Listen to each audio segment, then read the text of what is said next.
In the shadowed halls of Ravenwood Manor, a celebrated writer lies dead, an ebony quill clutched in his hand, its nib laced with a deadly poison. Hercule Poirot, the master detective, unravels a web of secrets, a vengeful critic, a scheming publisher, and a fan consumed by obsession. Each harbors a motive, each hides a truth. As clues unravel, hidden letters, stolen stories, and a quill that betrays its giver, Poirot's little gray cells close in on a killer driven by a grudge as sharp as the quill itself. Will you uncover the truth before the final shadow falls? Chapter 1.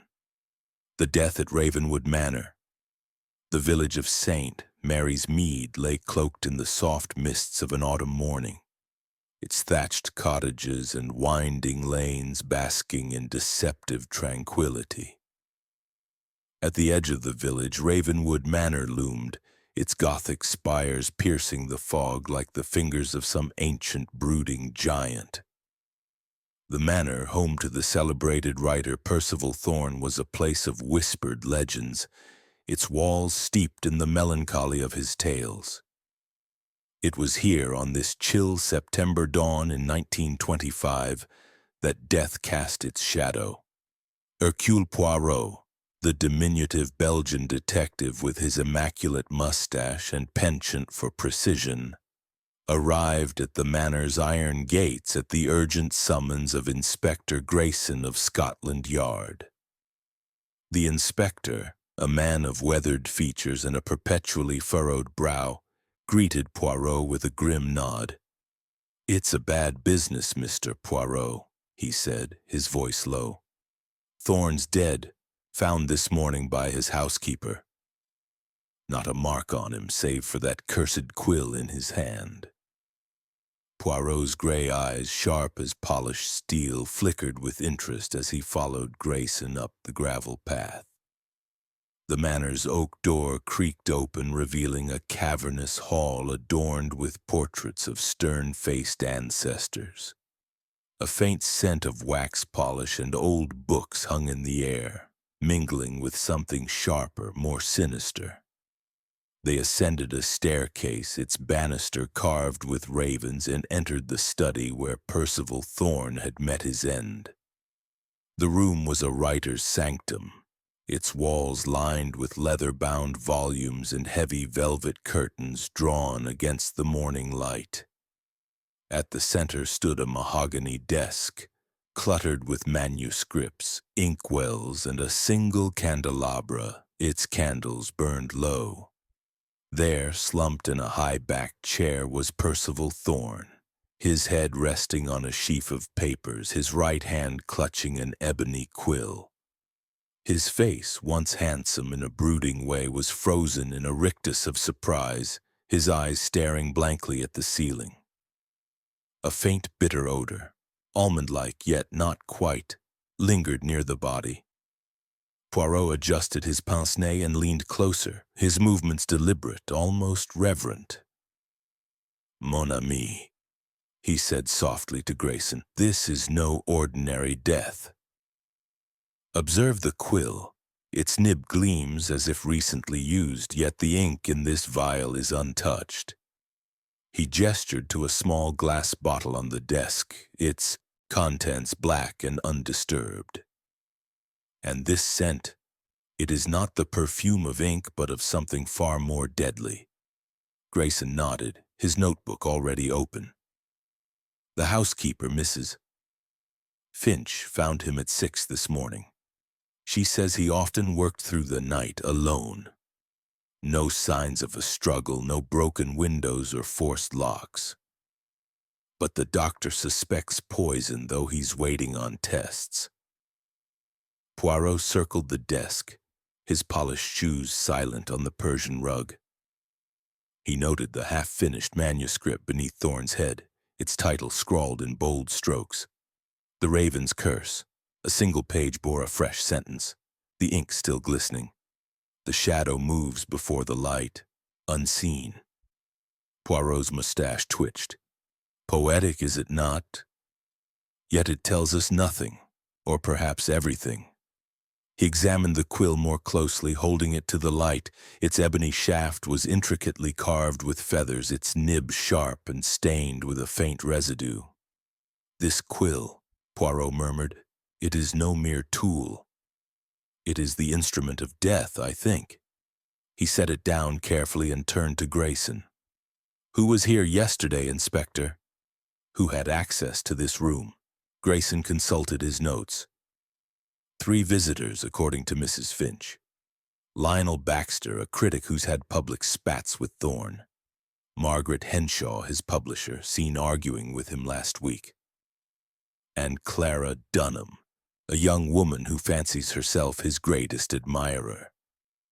All were here in the afternoon, though none stayed long. Poirot's eyes gleamed. 3 visitors, 3 motives, perhaps. We must learn their stories, their secrets. The heart of this crime lies not in the body, but in the minds of those who knew him. He paused, his gaze returning to Thorne's lifeless form. The little gray cells, they are already at work. This quill, this room, this man, they will speak to Hercule Poirot. As Grayson began to organize the removal of the body, Poirot lingered, his mind weaving through the details. The untouched ink, the poisoned quill, the unfinished tale. Outside, the fog thickened, shrouding Ravenwood Manor in silence. But within, the first threads of a dark tapestry were unraveling, and Poirot knew the truth would not remain hidden for long. Chapter 2. The suspects assemble. The drawing room of Ravenwood Manor, with its high ceilings and somber tapestries, seemed to absorb the morning light, casting long shadows across the polished oak floor. The air was heavy with the scent of beeswax and the faint, lingering bitterness that had drifted from the study where Percival Thorne lay dead. Hercule Poirot stood near the fireplace, his small, immaculate figure a stark contrast to the room's brooding grandeur. His hands were clasped behind his back, his head tilted slightly as if listening to the silent whispers of the house itself. Inspector Grayson, his face etched with the weariness of a man accustomed to grim discoveries, stood by the door, his notebook poised like a shield against the unknown. Poirot had requested the presence of all who had been at Ravenwood the previous day, and now they gathered, their faces a gallery of unease, each unaware of the piercing scrutiny of the Belgian detective's gray eyes. The housekeeper, Mrs. Finch, a stout woman with a perpetually furrowed brow, hovered near the tea tray, her hands twisting a lace handkerchief. The 3 principal suspects, Lionel Baxter, Margaret Henshaw, and Clara Dunham, sat in a tense semicircle, their postures betraying their discomfort. A 4th figure, Doctor. Alistair Moore, the local physician who had examined Thorne's body, lingered by the window, his presence more observer than participant. Poirot's gaze swept over them, noting every detail, the flicker of a glance, the tightening of a jaw, the restless movement of fingers. "Mesdames et messieurs," Poirot began, his voice clear and precise, cutting through the stifled air. "We are here because a tragedy has occurred. Percival Thorne, a man of letters, is dead, and the circumstances, they are not natural. It is my task, Hercule Poirot's task, to uncover the truth, and for this I require your cooperation. Each of you was in this house yesterday, and each of you perhaps holds a piece of the puzzle." A murmur rippled through the room, quickly silenced as Poirot raised a hand. "Let us begin with the facts. Monsieur Thorne was found this morning in his study with an ebony quill in his hand. The doctor," he nodded toward Dr. Moore, "suspects poison, a suspicion I share. The quill, it is not an innocent object. It is, I believe, the instrument of his demise. Now I ask you, who among you knows of this quill, its origin, its significance? Silence fell, thick and uneasy. Mrs. Finch cleared her throat, her voice trembling slightly. Mr. Thorne was particular about his quill, sir. He used it for all his writing. Said it was a gift from an admirer years ago. Never let anyone touch it. He didn't. Her eyes darted toward Clara Dunham, then quickly away. Poirot's mustache twitched. A gift, you say? Most interesting. And who among you saw this quill yesterday during your visits? Lionel Baxter, a wiry man with a pinched face and a sneer that seemed permanently etched, leaned back in his chair, his arms crossed. I saw it, of course. Hard to miss the way he flourished it like some medieval scribe. But I didn't touch the blasted thing. His voice carried a bitter edge, and Poirot noted the way his fingers tightened on his sleeve as if restraining some deeper agitation. Margaret Henshaw, seated with the poise of a woman accustomed to command, adjusted her spectacles and spoke in a measured tone. I noticed the quill on his desk, Mr. Poirot, but I had no reason to examine it. Our discussion was about business, not his writing habits. Her gray eyes were cool, almost defiant, yet Poirot detected a faint tremor in her hand as she smoothed her skirt. Clara Dunham, the youngest of the trio, sat on the edge of her chair, her hands clasped tightly in her lap. Her wide, fervent eyes glistened with unshed tears, and her voice when she spoke was barely above a whisper. The quill was beautiful, like something from one of his stories. I saw him writing with it yesterday. He looked so alive. Her voice broke and she pressed a handkerchief to her lips, her gaze fixed on the floor. Poirot's eyes narrowed, his mind cataloging their responses. Très bien, he said softly. Each of you saw the quill, yet none claim knowledge of its fatal nature. Let us now consider your reasons for being here. Monsieur Baxter, you visited Monsieur Thorne at what time? Baxter shifted, his sneer faltering. Around 2 in the afternoon. I was here to discuss his latest manuscript. He wanted my opinion, though he never cared for it. A bitter laugh escaped him. We argued as usual. He thought himself above criticism, the arrogant fool. Poirot tilted his head. And this argument, it was heated, no? Perhaps it touched on matters personal? Baxter's eyes flashed. Personal? Hardly. I told him his work was derivative, and he took offense, as always. I left by 3, and that's the last I saw of him. Poirot nodded, his expression unreadable. And you, Madame Henshaw? Margaret Henshaw straightened, her voice crisp. I arrived at 4 to discuss a new contract. Percival was difficult, always demanding more than his sales warranted. We reached an agreement, and I left by 5. There was no ill will.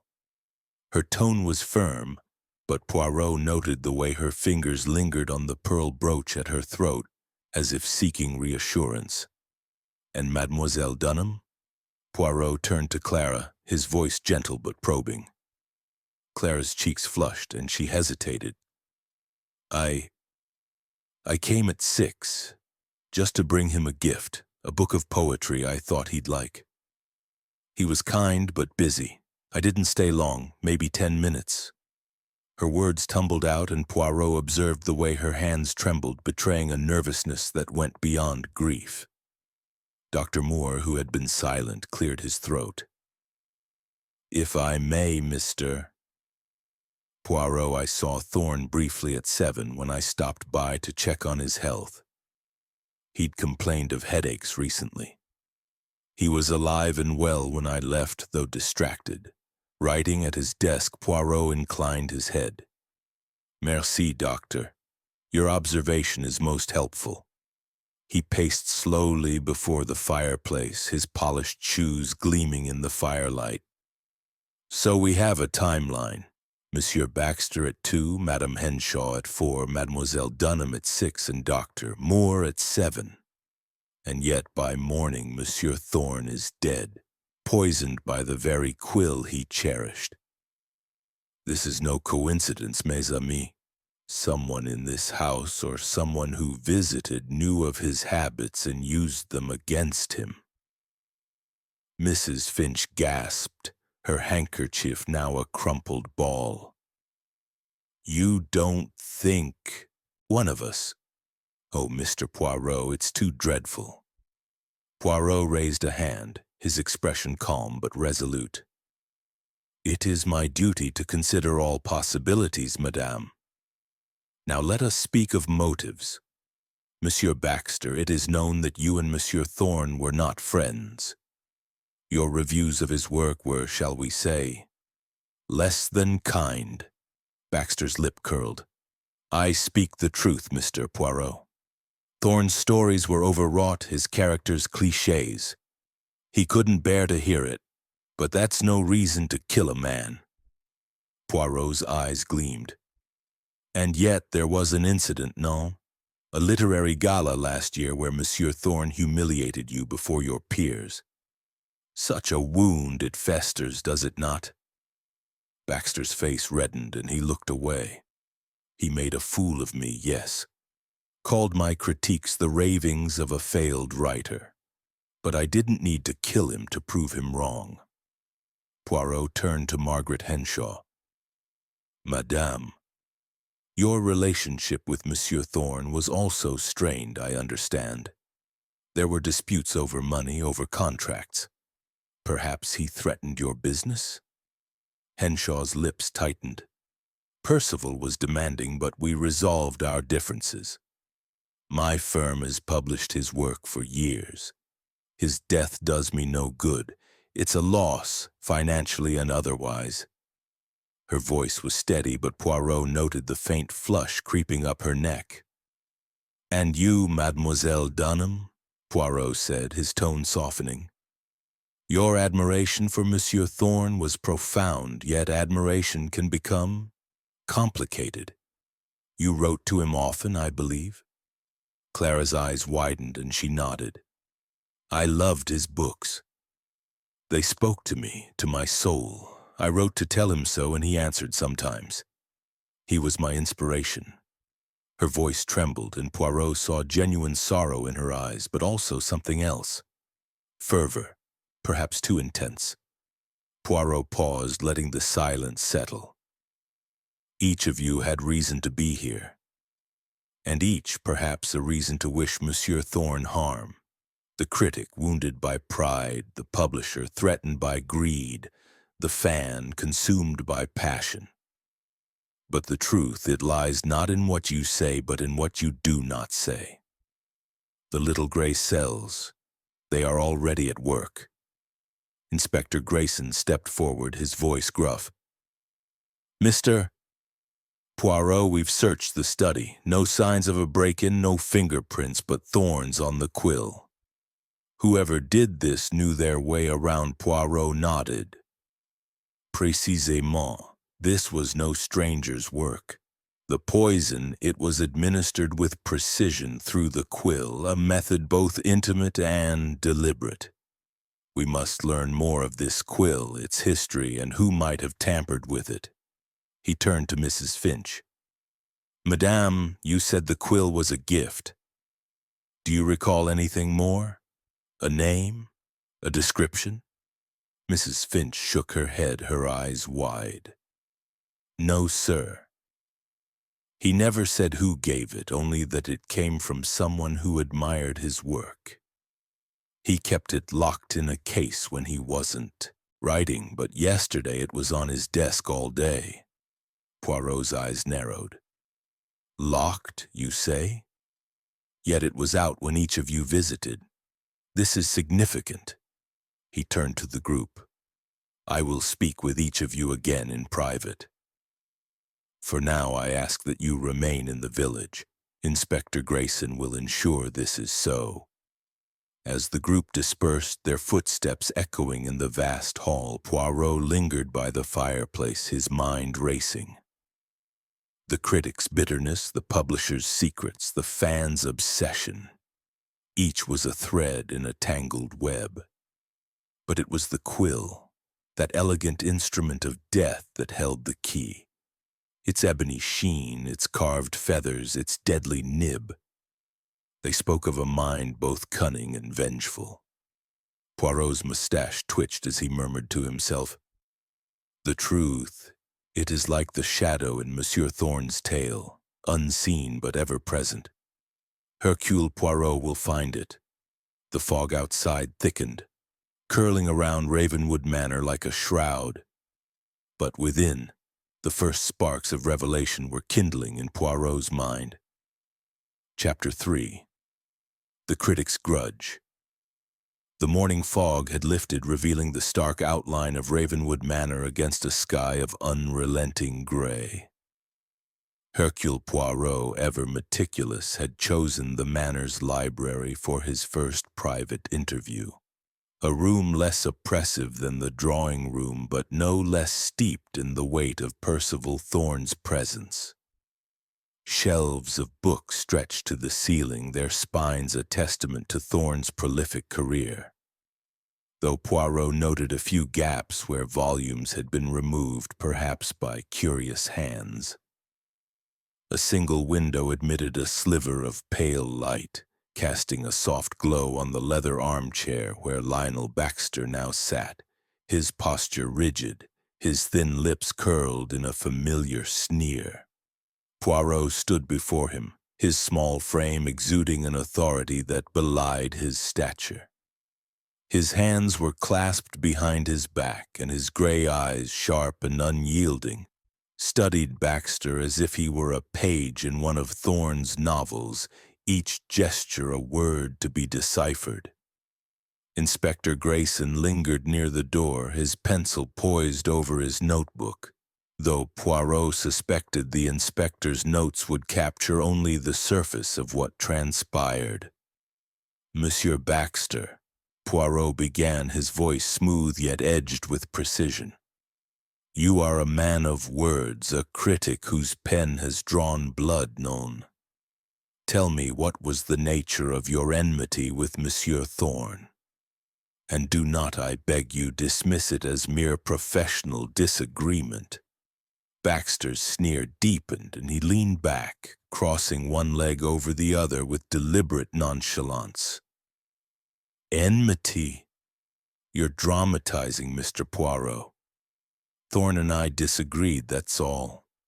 He wrote florid, sentimental drivel, and I called it what it was. He didn't like it, but that's the job of a critic, to speak truth, not to coddle egos."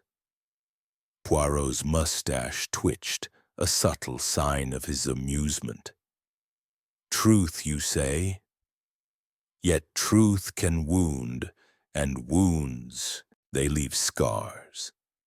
There was an incident, was there not, at the Literary Guild's gala in London last year? A moment where Monsieur Thorne turned the tables on you, perhaps." Baxter's face tightened, his fingers gripping the armrest. For a moment his composure faltered, and Poirot glimpsed a flicker of raw anger in his eyes. "You've done your homework, haven't you?" Baxter said, his voice low. "Yes, Thorne humiliated me. In front of publishers, authors, the whole blasted lot. He read one of my reviews aloud, mocked it, called me a scribbler with a grudge. Said I was jealous because I'd never written anything worth reading. The room laughed, Mr. Poirot." They laughed. Poirot tilted his head, his expression one of polite curiosity, though his mind was already weaving threads. "And you? A man of pride, how did this affect you? To be made a fool before your peers, it is no small thing, no?" Baxter's jaw clenched, and he looked away, his gaze fixing on a row of Thorne's novels. It stung, I won't deny it. I spent years building my reputation and he tore it down in minutes. But I didn't kill him for it. I'm not that sort of man. Poirot paced slowly, his polished shoes silent on the rug. Perhaps not, monsieur. But let us examine the facts. You visited Monsieur Thorne yesterday at 2 o'clock. You argued, as you have said. What was the subject of this argument? Baxter hesitated, his fingers drumming on the armrest. His new manuscript. He wanted my approval. Can you believe it? After all he'd done, he thought I'd praise his latest tripe. I told him it was more of the same. Overwrought, predictable. He got angry, accused me of sabotage, said I was trying to ruin his career. And you left at 3, you say? Poirot's tone was mild, but his eyes were relentless. Yes, Baxter snapped. I had a drink at the Black Raven Inn afterward. Ask the barman if you don't believe me. Poirot nodded, though his expression suggested he would indeed verify this claim. And during your visit, you saw the Ebony Quill on his desk. Did you touch it, perhaps admire its craftsmanship? Baxter's sneer returned, though it seemed forced. I told you I didn't touch it. I noticed it, yes. It's hard not to when he waved it about like a scepter. But I had no interest in his precious quill. Poirot paused, his gaze lingering on Baxter's hands, which now lay still, though a faint tremor betrayed his nerves. Most interesting, monsieur. You see, the quill is the heart of this mystery. It was laced with a poison, a rare alkaloid, and Monsieur Thorne's habit of chewing its nib ensured his death. A critic such as yourself, a man of intellect, might know of such substances, non? Baxter's eyes widened, and he leaned forward, his voice rising. Are you accusing me, Mr. Poirot? I'm no chemist. I write reviews, not recipes for poison. Poirot raised a hand, his smile disarming yet unsettling. Accuse? None, I merely observe. But let us consider another detail. You have a lodging in the village, I believe, a small cottage where you work on your critiques. Might there be books there, perhaps, on chemistry or toxicology? Baxter paled, his sneer fading. I have many books. A critic must be well read, Mr. Poirot, but I assure you nothing of that sort. Poirot's smile widened, though it held no warmth. We shall see, monsieur.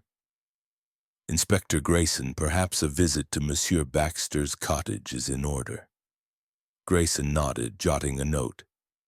I'll arrange it, mister. Poirot. Baxter rose, his face flushed. This is absurd. You're grasping at straws, trying to pin this on me because of a grudge. I didn't kill him. Poirot regarded him calmly. If you are innocent, monsieur, you have nothing to fear. But the truth, it is like a mirror. It reflects what we wish to hide. You may go for now. As Baxter stormed out, his footsteps echoing in the hall, Poirot turned to Grayson. A man of passion, Inspector, though he hides it behind scorn. His anger, it is deep, and such anger can lead to desperate acts. We must learn more of his movements yesterday and what lies in that cottage of his. Grayson scratched his head. You think he's our man, Mr. Poirot? Poirot's eyes gleamed. I think, Inspector, that Monsieur Baxter has a story he does not wish to tell. But the little gray cells, they will uncover it. Later that afternoon, Poirot accompanied Grayson to Baxter's cottage, a modest dwelling at the edge of St. Mary's Mead. The interior was cluttered with books and papers, the air thick with the scent of tobacco and ink. Poirot's sharp eyes scanned the shelves, pausing on a worn volume tucked behind others. a treatise on alkaloids and their properties. He opened it, noting pages marked with pencil, particularly those discussing rare poisons with almond-like odors. Voila, Poirot murmured, showing the book to Grayson. Not proof, but a step closer. Grayson frowned. He said he wasn't a chemist. Why keep a book like this? Poirot's mustache twitched. Perhaps to educate himself, Inspector. Or perhaps to plan. We must verify his alibi at the Black Raven Inn, and we must learn if he had access to such a poison. As they left the cottage, the sky darkened, a storm brewing over the village. Poirot's mind was alight with possibilities, each detail a piece of the puzzle. Baxter's grudge was no mere professional rivalry. It was a wound to his pride, a motive that burned like a slow fuse. Yet Poirot knew the truth was not yet complete. The publisher, the fan, the quill itself, they held secrets still to be uncovered. The heart of this crime, he murmured, is not in the act, but in the why. And Hercule Poirot will find it. Chapter 4. The Publisher's Secret. The afternoon light filtered through the tall windows of Ravenwood Manor's conservatory, where Hercule Poirot had chosen to conduct his next interview.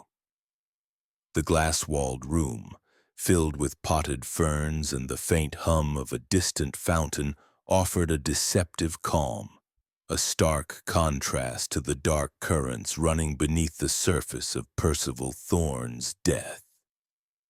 Poirot stood beside a wrought-iron table, his small frame impeccable in a tailored suit, his mustache perfectly symmetrical, his gray eyes, sharp as a falcon's, fixed on Margaret Henshaw, who sat opposite him, her posture as composed as a statue's.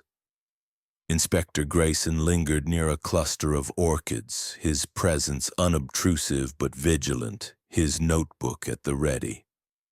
Margaret Henshaw, a woman of middle years with a face that spoke of both ambition and restraint, adjusted her spectacles with a deliberate gesture. Her navy dress, severe yet elegant, bore the subtle sheen of wealth, and her pearl brooch gleamed like a quiet assertion of status. She met Poirot's gaze with a coolness that suggested she was accustomed to control. Yet Poirot sensed a guardedness beneath her polished exterior, like a book with a locked clasp. Madame Henshaw, Poirot began, his voice smooth yet laced with an undercurrent of inquiry. You are a woman of business, a publisher who has shaped the careers of many writers, including Monsieur Thorne. Your visit to Ravenwood yesterday, it was to discuss a contract, no? Yet I sense there is more to this story. Tell me what passed between you and the victim. Henshaw's lips curved into a faint professional smile. As I told you, Mr. Poirot, my visit was purely professional. Percival and I had been negotiating terms for his next novel. He was, as always, demanding. Higher royalties, more control over the cover design. We reached an agreement, and I left. There was no discord. Her voice was steady, her words measured, but Poirot noted the way her fingers lingered on her brooch. A subtle tell of unease. Poirot tilted his head, his eyes never leaving hers. No discord, madame. Yet there are whispers in the village, rumors of a heated exchange between you and Monsieur Thorne only days ago. A maid at the manor overheard you say you would ruin him if he pushed further. Strong words, no? Henshaw's smile faltered and a flush crept up her neck, though she quickly regained her composure. Servants' gossip, Mr. Poirot, is hardly reliable. Yes, we argued last week Percival was unreasonable, threatening to take his next book to a rival publisher. But we resolved it. I had no reason to wish him harm. His books were profitable even if his temperament was not. Poirot paced slowly, his hands clasped behind his back, his polished shoes clicking softly on the tiled floor. Profitable, you say? Yet profit, it can be a motive as much as a reward. Monsieur Thorne's books, they sold well, but perhaps not as well as before. Was there perhaps a financial strain, a reason to fear his demands? Henshaw's eyes narrowed, but she answered calmly. Publishing is a volatile business, Mr. Poirot. Percival's sales had dipped, yes, but he was still a valuable asset. His death is a loss to my firm, not a gain. Poirot paused, his gaze drifting to the orchids, their delicate petals a contrast to the hardness in Henshaw's demeanor. A loss, madame? Or a relief? Let us consider another detail. Your firm, Henshaw and Sons, it is respected, but not without its challenges. There are rumors of financial difficulties, of funds not reaching their intended recipients. Monsieur Thorne, he was a man who asked questions, was he not? Perhaps he suspected something irregular. Henshaw's hand froze on her brooch, and for a moment her composure wavered. You're fishing, Mr. Poirot. I run a reputable business. If Percival had concerns, he never voiced them to me. Poirot's mustache twitched, a sign of his quiet satisfaction. Perhaps not to you, madam, but to others, perhaps. Inspector Grayson, you have spoken with the Manor's staff, no? What have they revealed? Grayson stepped forward, flipping through his notebook. One of the maids, Elsie, mentioned overhearing Thorne on the telephone a few days ago. He was angry, talking about discrepancies in his royalty payments. Said he'd hire a lawyer if he had to. Henshaw's lips tightened, but she remained silent. Poirot's eyes gleamed. Discrepancies, madam. A serious matter for a man like Thorne who valued his work above all. If he threatened to expose such irregularities, it could damage more than your reputation, no? It could ruin your firm. Henshaw rose, her voice sharp. This is preposterous. I came to Ravenwood to secure a contract, not to plot murder. I had no access to poisons, no knowledge of that Quill's deadly nature. You're chasing shadows, Mr. Poirot. Poirot raised a hand, his smile disarming yet piercing. Shadows, madame? No. I chase the truth, and the truth, it is like the ink in Monsieur Thorne's vial, clear to those who know where to look. Tell me, during your visit, did you notice anything unusual in the study? The quill, perhaps, or something else? Henshaw hesitated, her gaze flickering to the side. The study was as it always was, cluttered, chaotic. Percival was writing when I arrived, the quill in his hand. I didn't linger. We spoke, signed the contract, and I left. Poirot nodded, though his expression suggested he was far from satisfied. And this contract, madame, may I see it? Henshaw's flush deepened, and she reached into her handbag, producing a folded document. Here. It's standard, nothing unusual. Poirot took the contract, his fingers deft as he scanned its pages. The terms were generous, perhaps too generous given Thorne's declining sales. A clause caught his eye, a penalty for withdrawing from the agreement unusually severe. Interesting, he murmured. This contract, it binds Monsieur Thorne tightly to your firm. A man who suspected fraud might find such terms restrictive. Henshaw's eyes flashed. It was a fair deal. He signed it willingly. Perhaps, Poirot said softly, handing the document to Grayson. But a man under pressure may sign many things. We shall examine this further, madame. As Henshaw gathered her composure, Poirot's thoughts turned to her past. One final question, madame. You studied chemistry at university, did you not? A brief course before you entered publishing? Henshaw's face paled slightly, but she nodded. A long time ago, mister. Poirot, I barely remember it. Publishing became my passion. Poirot's smile was enigmatic. Yet the mind, it retains knowledge, no? Even that which we claim to forget. You may go, madame, but remain in the village, s'il vous plaît. Henshaw departed, her steps brisk but controlled, leaving a faint scent of lavender in her wake. Poirot turned to Grayson, his voice low. A woman of steel, Inspector, but steel can hide cracks. Her firm, her reputation, they are her life. If Monsieur Thorne threatened them, she had motive. And her knowledge of chemistry, it is no coincidence. Grayson frowned. You think she poisoned the quill? Poirot's eyes gleamed. I think, Inspector, that Madame Henshaw knows more than she says. We must investigate her firm's accounts discreetly, and we must learn if she had access to the poison, a rare alkaloid, not easily obtained. Later that day, Poirot and Grayson visited the offices of Henshaw and Sons in a nearby town, a modest building with an air of faded grandeur. With the aid of a cooperative clerk, they examined the firm's ledgers, kept in meticulous order. Poirot's keen eye spotted irregularities, payments to Thorne recorded as disbursed yet smaller than expected, with funds redirected to obscure accounts. Voilà, Poirot said, pointing to a discrepancy. Monsieur Thorne was right to suspect fraud. This gives Madame Henshaw a motive, but does it make her a murderer? Grayson rubbed his chin.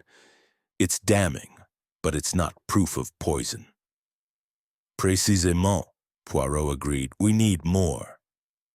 The quill, the poison, the opportunity, these are the keys. Madame Henshaw had access to the study, and her composure, it is too perfect. We must watch her closely. As they left the office, the sky over St. Mary's Mead darkened, a storm gathering on the horizon. Poirot's mind was a whirl of details. Henshaw's guardedness, her financial secrets, her fleeting knowledge of chemistry. She was a woman who thrived on control, but control could mask desperation. The quill with its deadly nib remained the enigma, and Poirot knew that its secrets would lead him closer to the truth. The little gray cells, he murmured. They see the pattern forming, but it is not yet complete. Chapter 5. The Fan's Devotion. The late afternoon sun cast long shadows across the lawn of Ravenwood Manor, its golden rays doing little to dispel the chill that clung to the estate. Hercule Poirot had chosen the garden for his next interview, a place where the air was fresh with the scent of roses and damp earth, a stark contrast to the oppressive atmosphere within the manor's walls. A wooden bench, weathered but sturdy, served as his stage, and he sat with an air of quiet authority, his polished shoes gleaming even in the fading light. Inspector Grayson stood nearby, leaning against a trellis draped with ivy, his expression one of patient expectation as he awaited Poirot's next move. Clara Dunham approached, her steps hesitant, her slight figure wrapped in a shawl that seemed too large for her fragile frame. Her wide, fervent eyes, rimmed with the redness of recent tears, darted nervously as she sat opposite Poirot. Her hands, clutching a small leather-bound book, trembled slightly, and her auburn hair, loosely pinned, framed a face that bore both innocence and an unsettling intensity. Poirot observed her closely, noting the way her gaze flickered toward the manor, as if drawn to the memory of Percival Thorne. "Mademoiselle Dunham," Poirot began, his voice gentle yet precise, like a surgeon's scalpel probing for truth. "You are a young woman of deep feeling, non? Your admiration for Monsieur Thorne, it was profound. Tell me what brought you to Ravenwood yesterday and what passed between you and the man you so revered." Clara's cheeks flushed and she lowered her eyes, her fingers tightening on the book, a volume of Thorne's The Midnight Raven. I just wanted to see him," she said softly, her voice barely above a whisper. "I brought him a gift, a book of poetry I thought he'd like. His stories, they mean everything to me. They're like a window to another world. I only stayed a few minutes. He was kind, but he was working, so I left." Poirot tilted his head, his gray eyes studying her with a kindness that masked their sharpness. "A gift, mademoiselle, a thoughtful gesture. And this book, it was not the Ebony Quill, non. You know of this quill, I presume, the one found in his hand laced with poison?" Clara's eyes widened and she shook her head vigorously. No, I didn't give him the quill. I knew about it, though. He wrote about it in his letters to me, said it was his favorite, a gift from an admirer years ago. I saw it on his desk yesterday, but I didn't touch it. I swear it. Poirot's mustache twitched, a subtle sign of his interest. "Letters, mademoiselle? You corresponded with Monsieur Thorne, then? These letters, they were frequent, intimate, perhaps?" Clara's flush deepened and she clutched the book to her chest as if it were a shield. "Not intimate, Mr. Poirot. I wrote to him because his book spoke to me, to my heart. I told him how much they meant, how they made me feel less alone. He replied sometimes kind words, encouraging me to keep writing my own poetry. He was like a mentor." Her voice broke and a tear slipped down her cheek, which she quickly brushed away. Poirot leaned forward slightly, his tone soothing yet probing. "A mentor, oui, but perhaps more to you, non? Admiration, it can become something deeper, something that clouds the judgment. Your visits to Ravenwood, they were not always announced, I understand. A groundskeeper saw you near the manor the evening before Monsieur Thorne's death, though you claim to have been home." Clara's breath caught and her hands trembled. I was home, Mr. Poirot. I don't know what the groundskeeper saw, but it wasn't me. I visited at 6, gave him the book, and left. I was writing poetry in my cottage afterward, alone." Her voice wavered, and Poirot noted the desperation in her eyes, as if she feared her own words might betray her. "Alone, mademoiselle?" Poirot's voice was soft, almost paternal, but his gaze was relentless. "No one to confirm this?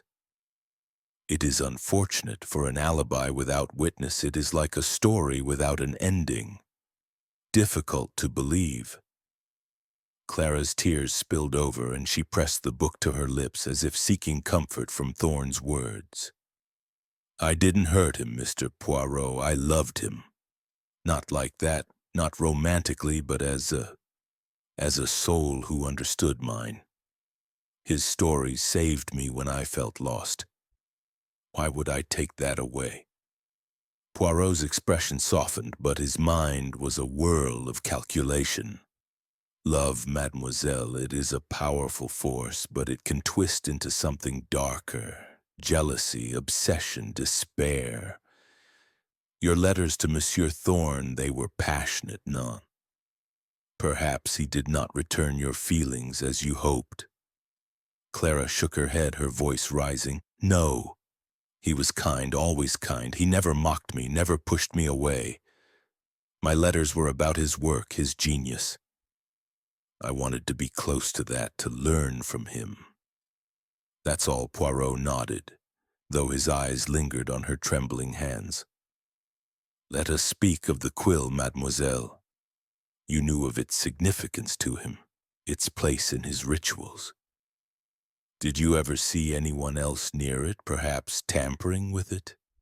Clara hesitated, her gaze flickering to the manor again. No. I don't know. The study was always his sanctuary. Only Mrs. Finch went in to clean and she was careful, but yesterday when I was there the quill was on the desk and he was writing with it. It looked normal. Poirot's eyes narrowed. Normal, you say? Yet you describe it with such detail in your letters, mademoiselle. You wrote of its carved feathers, its ebony sheen, as if it were a character in his stories. This is no casual observation, no? Clara's face paled, and she stammered, I noticed things. I'm a writer too, Mr. Poirot. I see details like he did. It doesn't mean I did anything wrong. Poirot leaned back, his hands clasped before him. No, mademoiselle, but it means you saw more than you say. Let us visit your cottage, perhaps. These letters, they may tell us more of your heart and of Monsieur Thorn's. Clara's eyes widened in alarm, but she nodded, rising unsteadily. Poirot and Grayson followed her to her small cottage on the outskirts of Saint Mary's Mead, a quaint dwelling with roses climbing its walls. Inside, the air was thick with the scent of lavender and paper, and every surface was a shrine to Thorn's work. Bookcases overflowed with his novels, their covers worn from frequent handling. A desk in the corner held stacks of letters, some in Clara's hand, others bearing Thorn's distinctive scrawl. Poirot examined the letters with care, his gloved fingers turning the pages delicately. Clara's words were fervent, almost worshipful, describing Thorn's stories as beacons in the dark and mirrors of my soul. Thorn's replies were polite, encouraging but distant, offering praise for her poetry but no hint of personal affection. One letter, however, stood out, a recent one from Clara, its tone more desperate. If you could see me as I see you, perhaps you would understand. I live for your words, but they are not enough. Poirot's mustache twitched as he set it down. These letters, mademoiselle, he said, his voice gentle but firm. They speak of a heart consumed. If Monsieur Thorn did not return this devotion, it could wound deeply, non? Clara sank into a chair, her face buried in her hands. I didn't want him to love me, not like that. I just wanted to be part of his world. He was everything to me. When I saw him yesterday, he was tired, distracted, but he smiled. I couldn't hurt him, Mr. Poirot. I couldn't. Poirot's gaze softened, but his mind was relentless. Perhaps, mademoiselle, but your presence at Ravenwood, your knowledge of the quill, your passion, these are threads in a tapestry yet unfinished. We must know more. Grayson, who had been silent, spoke up. Mr. Poirot, the groundskeeper's story, Clara near the manor at dusk. It doesn't add up with her timeline. Poirot nodded. Précisément, Inspector. We must confirm this sighting, and we must learn if Mademoiselle Dunham had access to the poison. A rare alkaloid not found in a poet's cottage, but perhaps within reach of one so devoted. As they left the cottage, the sky had turned a deep indigo, the first stars piercing the dusk. Clara stood at the door, clutching her book, her eyes haunted. Poirot's thoughts churned. Her devotion was genuine, but was it innocent? Her knowledge of the quill, her unverified alibi, her emotional fragility. They painted a picture of a woman teetering on the edge. Yet the poison required calculation, not passion. The quill, the key to the crime, whispered of a colder mind. The truth, Poirot murmured to Grayson. It hides in the spaces between her words. We must look closer. Chapter 6. The Quill's Mystery. The evening had settled over Ravenwood Manor like a velvet curtain, the air thick with the promise of rain. Hercule Poirot, undeterred by the gathering storm, returned to the study where Percival Thorne had met his end. The room, now sealed off by Inspector Grayson's orders, seemed to hold its breath, its walls heavy with the weight of secrets. The mahogany desk, still cluttered with papers and inkwells, stood as a silent witness to the crime, and at its center lay the ebony quill, its carved feathers catching the dim light of a single lamp. Poirot, his small frame silhouetted against the velvet curtains, stood motionless, his gray eyes fixed on the quill as if it might speak. Inspector Grayson entered, his heavy footsteps breaking the silence. "The forensic chap's report came in, Mr. Poirot," he said, holding a typewritten sheet. The quill's nib was laced with a rare alkaloid, odorless but deadly. Must have been applied recently. Thorne's habit of chewing the nib did the rest. The ink vial's clean, though, so it wasn't contaminated. Poirot's mustache twitched, a sign of his mind's quickening. "Précisément, Inspector, the quill, it is the heart of this crime. Not a random choice, but a weapon crafted from Monsieur Thorne's peculiar habit. Whoever chose it knew him well, his rituals, his quirks. This is no crime of impulse, but of calculation." He approached the desk, his gloved hands lifting the quill with the care of an archaeologist handling a relic. Under the lamp's glow, he examined its intricate carvings, feathers etched with a precision that spoke of artistry, the ebony polished to a mirror-like sheen. The nib, sharp and slightly worn, bore faint traces of a residue invisible to the untrained eye. "This quill," Poirot murmured, "it is not merely a tool. It is a symbol, a gift perhaps, but also a betrayal. We must learn its story." Grayson scratched his head, his brow furrowed. "Mrs. Finch said it was a gift from an admirer years ago. Thorne kept it locked in a case, only took it out for writing. Seems odd, doesn't it? Why poison something he guarded so closely?"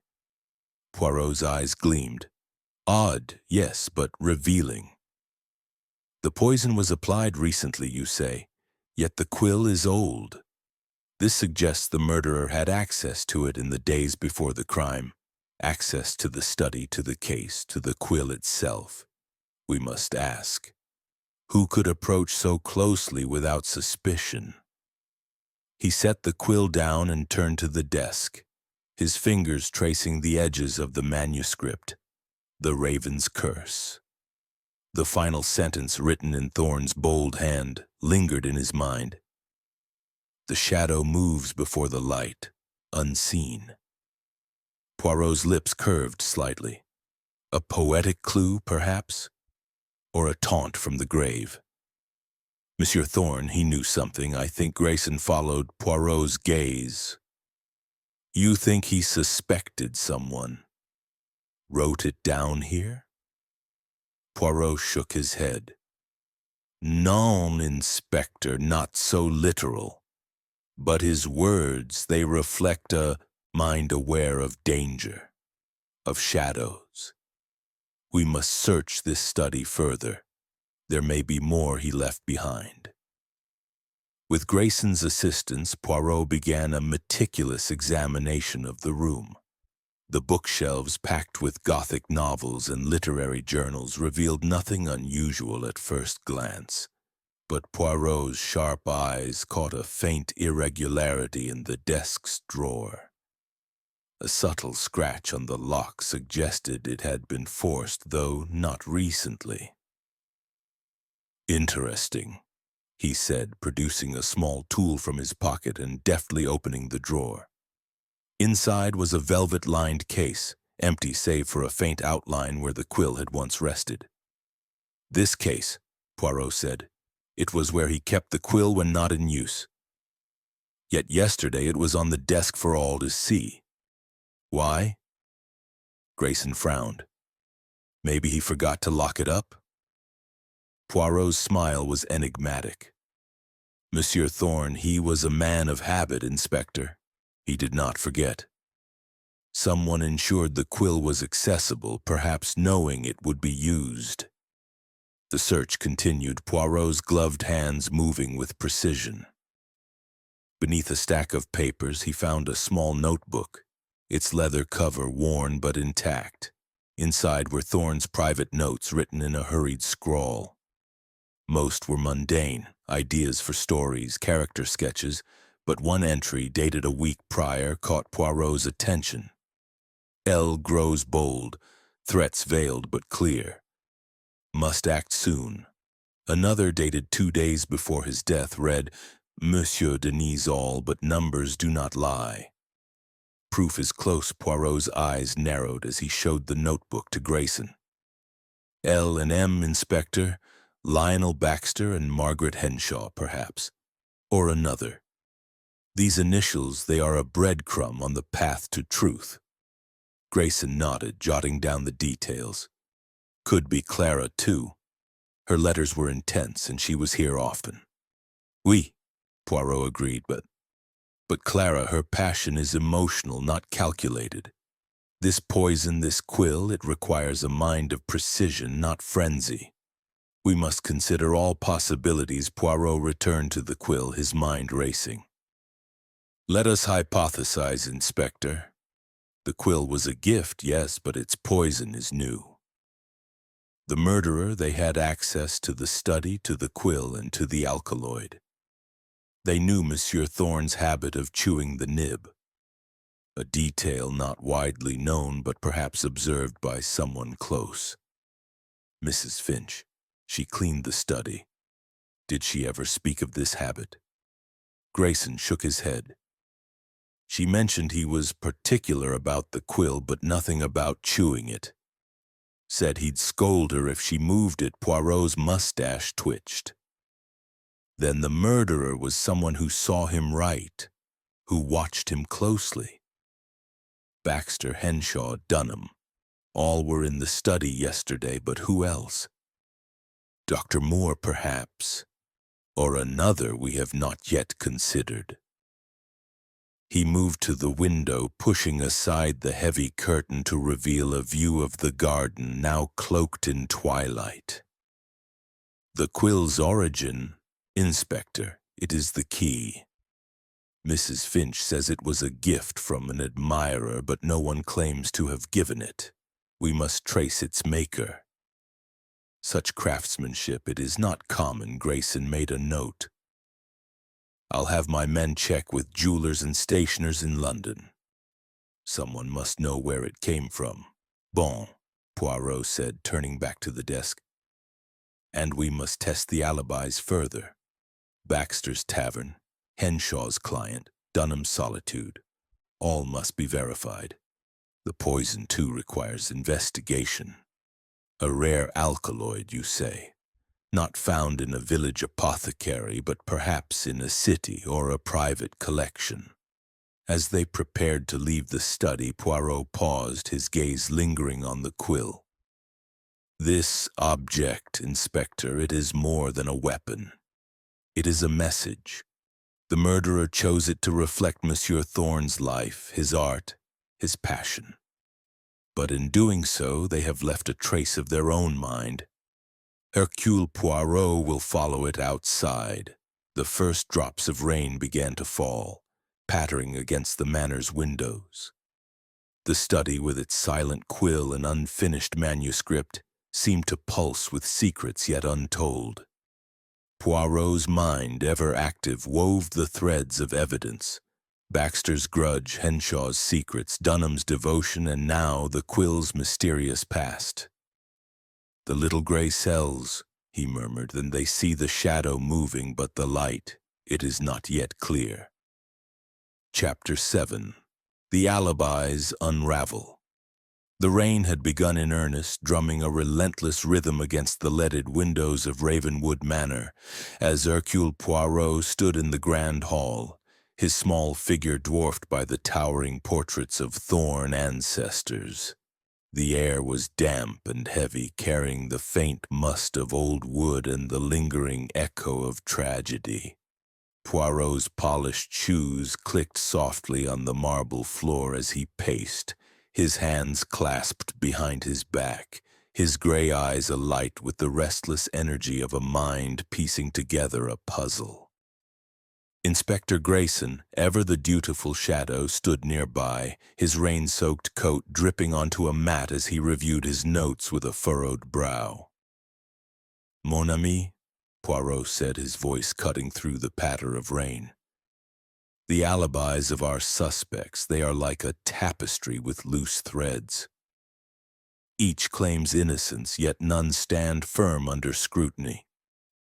We must pull these threads, Inspector, and see where they lead." Grayson nodded, flipping through his notebook. "I've had my men check on Baxter, Henshaw, and Dunham's stories, Mr. Poirot. There's gaps, all right, but nothing solid enough to pin anyone yet." Poirot's mustache twitched, a sign of his quiet determination.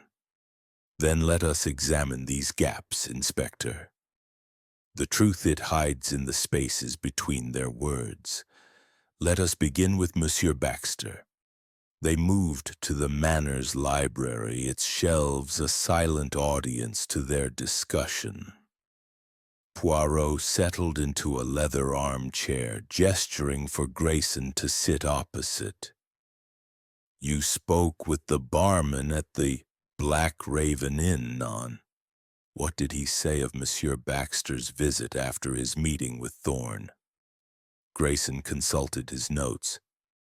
"The barman, Tom Wells, confirms Baxter was there, but not as long as he claimed. Baxter said he stayed till late, but Wells says he left around 4 looking agitated. Said he was muttering about teaching him a lesson. Wells thought he meant Thorn, given their history." Poirot's eyes gleamed. 4 o'clock, you say? Yet Baxter claims he left Ravenwood at 3 and lingered at the inn. This hour it is unaccounted for. And his words, teaching him a lesson, they suggest a grudge still burning. Did anyone see him after? Grayson shook his head. Not yet. We're asking around the village, but it was a busy afternoon. He could have gone anywhere. Précisément, Poirot murmured. An hour is time enough to act, to plan, perhaps to tamper with a quill.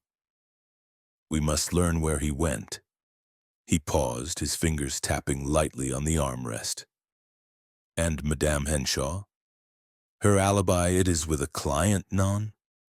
Grayson flipped a page. She says she dined with a Mr. Reginald Carver, a bookseller from London, at the Rose and Crown in town. Carver confirms they met, but his memory's hazy on the timing. Says they started around 5, but he can't swear when she left. Could have been 6, could have been later. The waiter recalls her leaving in a hurry, though Poirot's lips curved slightly. A hurry, you say? A woman of her composure does not rush without reason, and this Carver, he is vague. Too vague, perhaps. We must press him further. If Madame Henshaw left earlier, she had time to return to Ravenwood or to procure something unusual. Grayson frowned. You think she could have got hold of that poison? It's rare, Mr. Poirot. Not something you pick up at a chemist's. Oui, Poirot agreed, but Madame Henshaw, she is a woman of resources. Her brief study of chemistry, it may have left her with contacts, knowledge. We must investigate her connections in London, perhaps a supplier of rare substances. Poirot rose, pacing the room with a measured grace. And Mademoiselle Dunham? Her alibi, it is the weakest, non? Alone writing poetry with no one to confirm. Grayson nodded. The groundskeeper, old Mister. Harrow swears he saw her near the manor around dusk, say 7:30. She denies it, insists she was home by 6:30. Harrow's eyes aren't what they used to be, but he's certain it was her wearing that shawl of hers. Poirot's eyes narrowed. Dusk. It is a time of shadows when mistakes are made. Yet if Mademoiselle Dunham was here, it changes her story. We must confirm this sighting, and we must search her cottage again. Her letters, they spoke of passion, but did they also speak of access to poison? Grayson made a note. I'll have Harrow questioned again, and we'll check her place for anything suspicious. Poirot nodded, his gaze drifting to a portrait of Percival Thorne above the fireplace, its eyes seeming to follow him. Let us stage a small experiment, Inspector. We shall return to the study and ask each suspect to recount their movements there in detail. The memory, it betrays the guilty, non? They gathered the suspects once more in the study, the air now thick with the scent of rain and the faint lingering bitterness of poison. The ebony quill lay on the desk, a silent accusation under the lamplight. Poirot stood at the center, his presence commanding despite his diminutive stature. Mesdames et messieurs, he began, his voice clear and deliberate. You were each in this room yesterday with Monsieur Thorne. I ask you now to describe what you saw, what you did precisely. The smallest detail, it may be the key. Monsieur Baxter, you first. Lionel Baxter, his sneer subdued but still present, stepped forward, his eyes flicking nervously to the quill. I was here at 2, as I said. Thorne was at his desk, scribbling away. The room was a mess, papers everywhere, books stacked on the floor. We argued about his manuscript, and I left. That's all. Poirot tilted his head. And the desk, monsieur? Describe it. Where was the quill? Baxter hesitated, his fingers twitching. It was on the right, near the ink vial. I didn't pay much attention. He was waving it about. As usual, Poirot's gaze sharpened. The right, you say? Yet Mrs. Finch says the quill was always kept on the left, near his manuscript. A curious mistake, no? Baxter's face reddened. I might have got it wrong. It was a quick visit. Poirot turned to Margaret Henshaw, her composure as steely as ever. Madame, your turn. The study at 4 o'clock, what do you recall? Henshaw adjusted her spectacles, her voice calm. Percival was writing when I arrived. The desk was cluttered as Mr. Baxter said, papers, a candelabra, the ink vial. We discussed the contract, signed it, and I left. I didn't touch anything. And the quill? Poirot pressed, his eyes locked on hers. She paused, her fingers brushing her brooch. It was in his hand. I didn't notice it otherwise. Poirot's mustache twitched. In his hand, madam? Yet you describe the desk in detail, yet omit the quill's place. A woman of your precision, she does not overlook such things. Henshaw's lips tightened, but she said nothing. Poirot turned to Clara Dunham, who stood trembling, her eyes fixed on the quill as if it were a relic. Mademoiselle Dunham, he said gently. You were here at 6. Tell me what you saw. Clara's voice was soft, almost reverent. The study was warm, the candles lit. Mr. Thorne was writing, the quill moving like it was part of him. It was on the left, near his papers, where he always kept it. I gave him the poetry book, and he smiled. I left soon after. Poirot's eyes gleamed. The left, mademoiselle? You are certain, and you... described the quill with such intimacy, as if it were a friend. Your letters, they spoke of it often, no? Clara nodded, tears welling. I noticed it because he loved it. It was beautiful, like his words. Poirot stepped back, his hands clasped. 3 accounts, 3 inconsistencies. Monsieur Baxter places the quill wrongly. Madame Henshaw avoids it. Mademoiselle Dunham knows it too well. The little gray cells, they see the pattern forming. He turned to Grayson. Inspector, we must verify these alibis further. Baxter's missing hour, Henshaw's rushed departure, Dunham's dusk sighting. These are not accidents. And the quill, it was left on the desk, accessible when Monsieur Thorne was so particular. Someone ensured it was there, ready for its deadly purpose. As the suspects dispersed, their faces etched with unease, Poirot lingered by the desk, his fingers brushing the quill's case. The rain outside intensified, a storm breaking over St. Mary's Mead. The alibis, they crumble, he murmured, and with them the murderer's mask. Hercule Poirot is close, very close. Chapter 8. A Hidden Correspondence. The storm had broken over Ravenwood Manor, its relentless rain lashing the windows and casting a somber pall over the house. Hercule Poirot, undeterred by the weather, stood once more in Percival Thorne's study, the room where the writer's life had ended. The air was heavy with the scent of damp wood and the faint, lingering bitterness of poison, a reminder of the crime's cold precision. The Ebony Quill, now under police guard, rested in its velvet case, its carved feathers gleaming under the flickering light of a single candelabra. Poirot's gray eyes, sharp as ever, surveyed the room with a restless intensity, his mind a whirl of connections seeking to form a complete picture.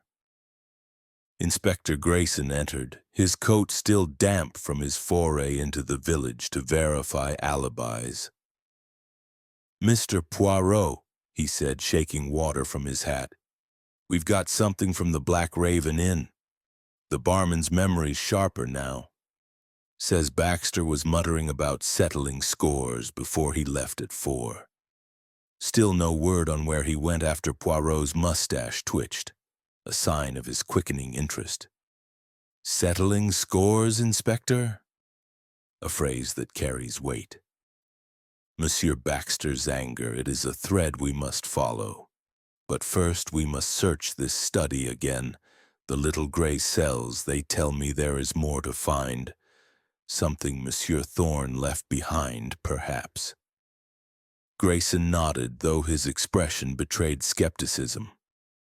We've been over this room twice, Mr. Poirot. No fingerprints but Thorne's, no signs of a struggle. What are we looking for? Poirot's smile was enigmatic. The unexpected, Inspector.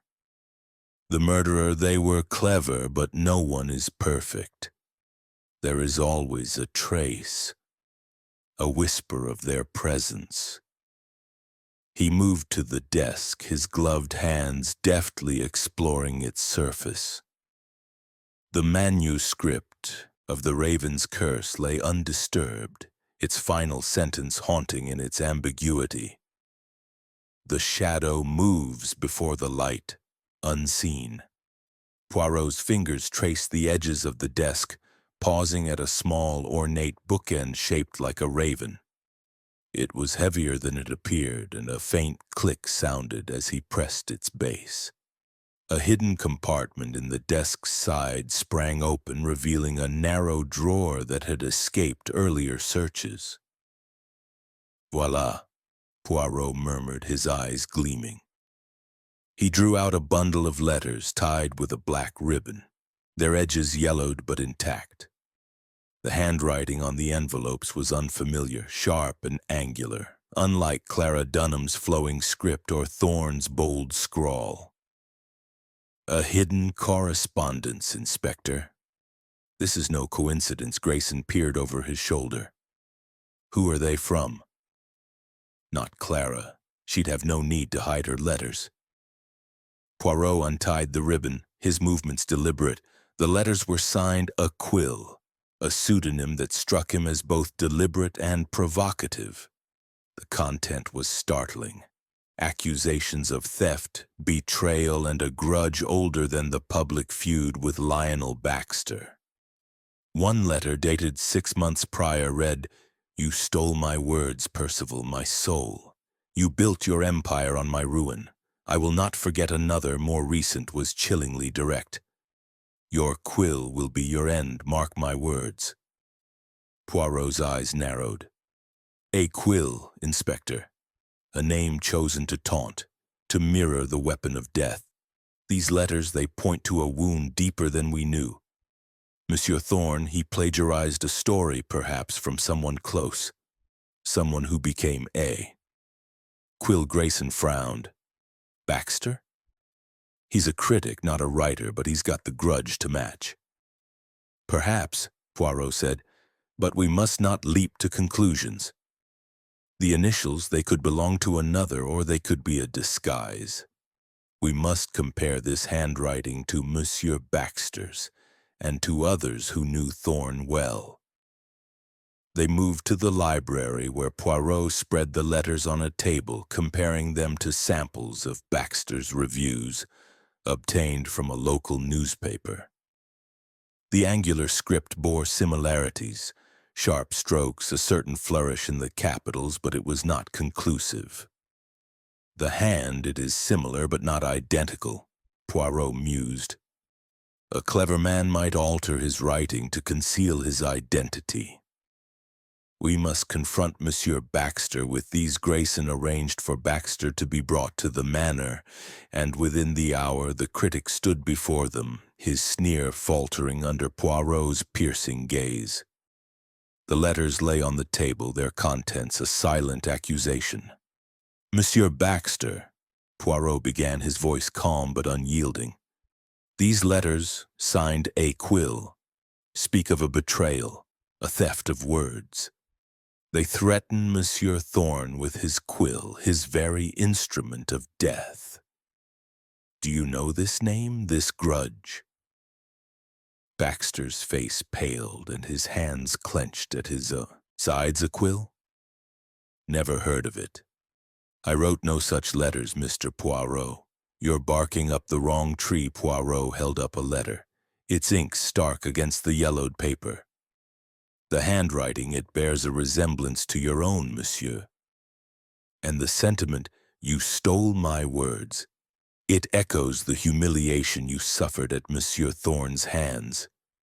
He mocked you, yes, but was there more? A story, perhaps, from your youth, taken and claimed as his own? Baxter's eyes widened, and for a moment his sneer vanished, replaced by a raw vulnerability. You're guessing, Poirot. Thorne was a thief, yes. I've always said his ideas weren't original. But I didn't write those letters, and I didn't poison his quill. You've no proof. Poirot's smile was disarming, yet relentless. Proof, monsieur? It comes in pieces like a mosaic. Your missing hour after the inn, your book on alkaloids, your anger. These are pieces, and now these letters, they add another. Why did you not tell us of this theft, this deeper wound? Baxter's voice rose, sharp with defiance. Because it's not true. I suspected he borrowed ideas, but I had no proof, no story to claim. I'm a critic, not a novelist.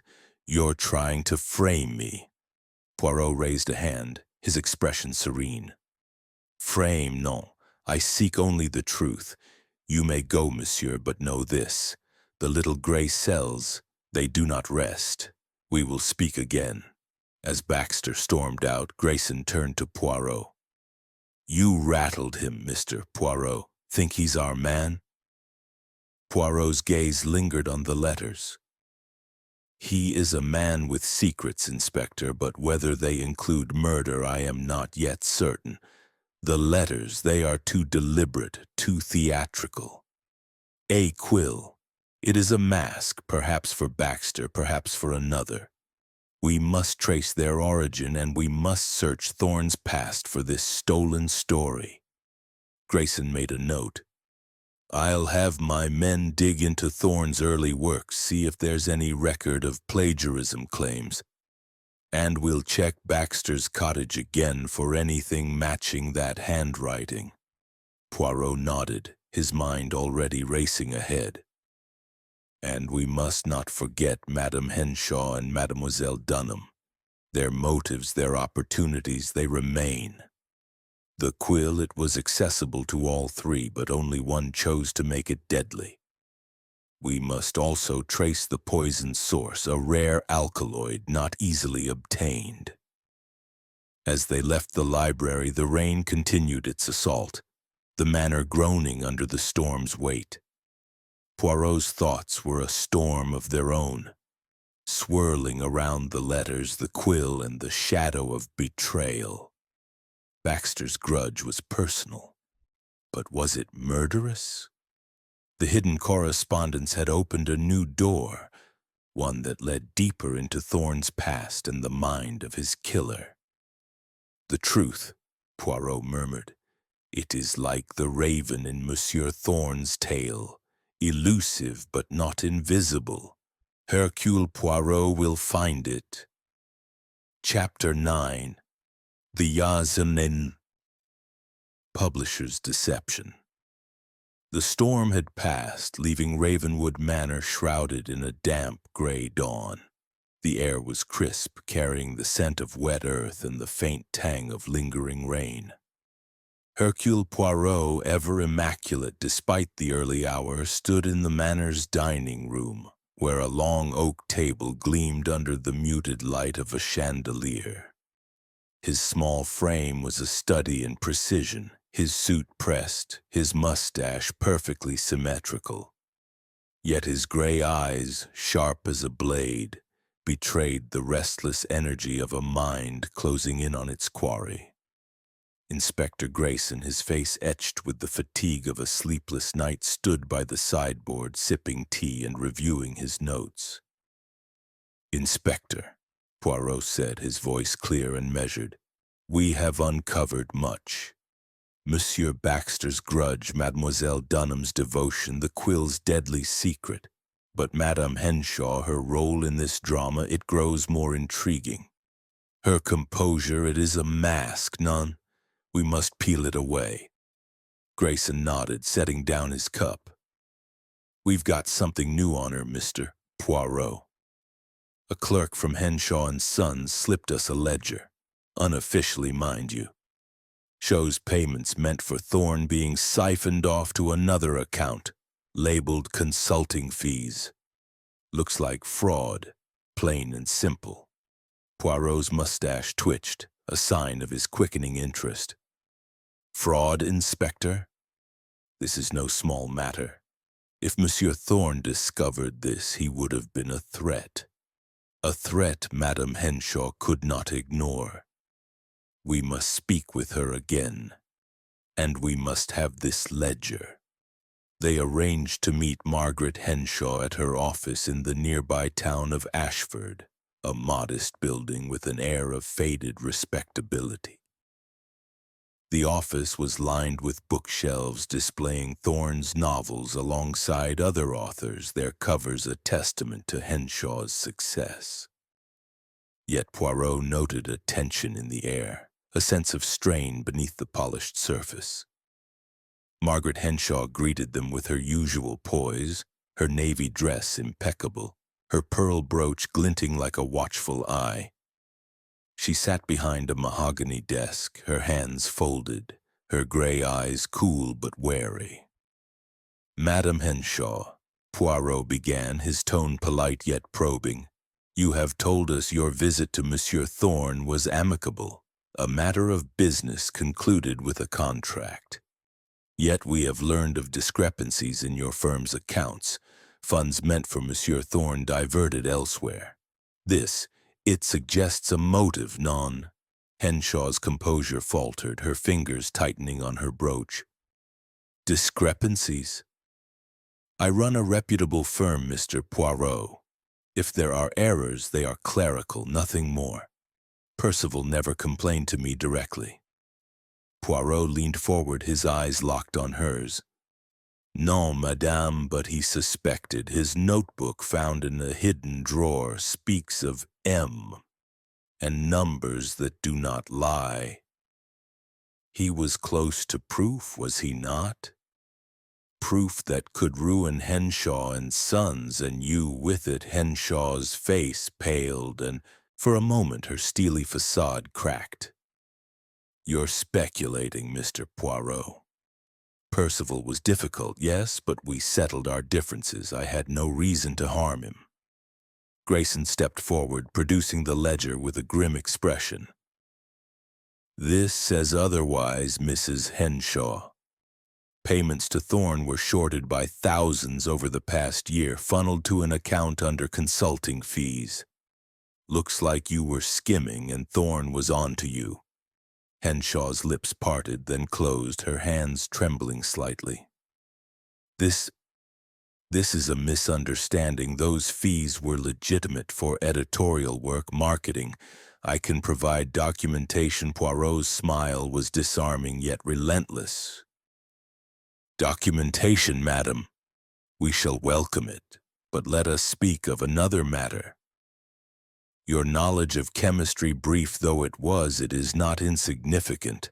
A rare alkaloid, odorless and deadly, was used to poison Monsieur Thorne's quill. Such a substance, it requires expertise, connections. Did you perhaps have access to such a poison? Henshaw rose, her voice sharp. This is outrageous. I studied chemistry years ago, a passing interest. I know nothing of poisons, and I certainly didn't tamper with that quill. You're grasping at shadows, Mr. Poirot. Poirot's gaze remained steady. Shadows, madame? Non, I see clearly. You were in the study at 4, alone with Monsieur Thorne. The quill was on the desk, accessible. You knew his habits, his writing, his chewing of the nib. A woman of your intelligence, she could devise a plan, none? Henshaw's eyes flashed with defiance, but her voice wavered. I signed a contract and left. I touched nothing. If Thorne suspected fraud, he never confronted me. His death benefits no one, least of all me. Poirot tilted his head, his expression one of polite skepticism. Yet a confrontation, it was coming, madam. His notebook suggests he was gathering evidence. A lawyer, a public scandal. It would have destroyed your firm. And you, a woman who values control, you would do much to protect it, no? Henshaw sank back into her chair, her face a mask of barely contained panic. I admit there were financial pressures. The firm has struggled and Percival's demands were relentless. But murder? No, Mr. Poirot, I sought to delay him, to negotiate, not to kill. Poirot's eyes narrowed. Delay, madame. Or eliminate. The ledger, it tells a story of deception, and your alibi, it is weak. Your client, Monsieur Carver, cannot confirm your departure time. You left in a hurry, the waiter says. To where, madame? Henshaw's hands clenched, her voice barely a whisper. I went home, Mr. Poirot. I was upset, yes. Percival was threatening to leave the firm. But I didn't return to Ravenwood. I didn't poison him. Poirot leaned back, his hands clasped before him. We shall see, madame. The truth, it is like a book's final chapter. It reveals all. Inspector, we must verify her movements after leaving the Rose and Crown, and we must trace the source of this poison. A woman of Madame Henshaw's resources, she may have contacts we have not yet discovered. Grayson nodded, making a note. I'll have my men check her home, her correspondence. If she's hiding something, we'll find it. Poirot rose, his gaze lingering on Henshaw. One final question, madame. The quill, did you ever admire it, perhaps inquire about its origin? Monsieur Thorne valued it, kept it locked away, yet it was on the desk during your visit. Henshaw hesitated, her fingers brushing her brooch. I noticed it, yes. It was striking, but I didn't ask about it. Percival was protective of his things. I assumed it was just a writer's quirk. Poirot's smile was enigmatic. A quirk, madam, or a trap? You may go, but remain in Ashford, s'il vous plaît. As Henshaw departed, her steps measured but strained, Poirot turned to Grayson. She is a woman of secrets, Inspector. The ledger, it is damning but not conclusive. Her knowledge of chemistry, her access to the study, her motive, these are pieces of the puzzle. But the quill, it was not her gift, I think. We must learn who placed it in Monsieur Thorne's hands years ago. Grayson rubbed his chin. You think the quill's history ties to the murder? Oui, Poirot said, his eyes gleaming. The quill, it is the thread that binds this crime. Its poison was new, but its presence was old. Someone knew its significance, used it to strike at Monsieur Thorne's heart. We must trace its maker, and we must uncover Madame Henshaw's connections to the poison. They returned to Ravenwood, where Poirot requested a list of Henshaw's business contacts from the clerk who had provided the ledger. Among them was a name that caught his eye. Dr. Ernest Lyle, a chemist in London with a reputation for discretion. This Dr. Lyle, Poirot murmured. He may know of rare alkaloids. We must speak with him. As they prepared to leave, the manor seemed to pulse with unspoken truths, its walls whispering of betrayal and greed. Poirot's mind churned. Henshaw's deception, Baxter's grudge, Dunham's passion, all circled the quill, its deadly nib a silent accusation. The little gray cells, he said softly. They see the pattern, but the final piece, it eludes me. Not for long, though. Hercule Poirot will find it. Chapter 10. The Fan's Confession. The morning sun broke through the clouds, casting a pale, hesitant light over Ravenwood Manor, as if reluctant to illuminate the secrets within its walls. Hercule Poirot stood in the manor's rose garden, where the air was sweet with the scent of blooms and the damp promise of lingering rain. The garden, with its orderly paths and vibrant flowers, offered a momentary respite from the grim task at hand. Yet Poirot's mind was far from tranquil. His gray eyes, sharp and unyielding, were fixed on the task of unraveling the truth behind Percival Thorne's death. Inspector Grayson, his coat now dry but his expression no less weary, stood beside a stone fountain, his notebook open as he awaited Poirot's next move. Poirot had requested Clara Dunham's presence for a second interview, sensing that her fervent devotion to Thorne held more than she had yet revealed. She approached, her slight figure wrapped in the same oversized shawl, her auburn hair catching the sunlight like a faint halo. Her wide eyes, still red from tears, betrayed a mixture of grief and fear as she sat on a garden bench, clutching the worn copy of The Midnight Raven. Poirot noted the way her fingers traced the book's embossed title, as if seeking solace in its familiar texture. Mademoiselle Dunham, Poirot began, his voice gentle but laced with an undercurrent of steel. You have spoken of your admiration for Monsieur Thorne, of his words that touched your soul.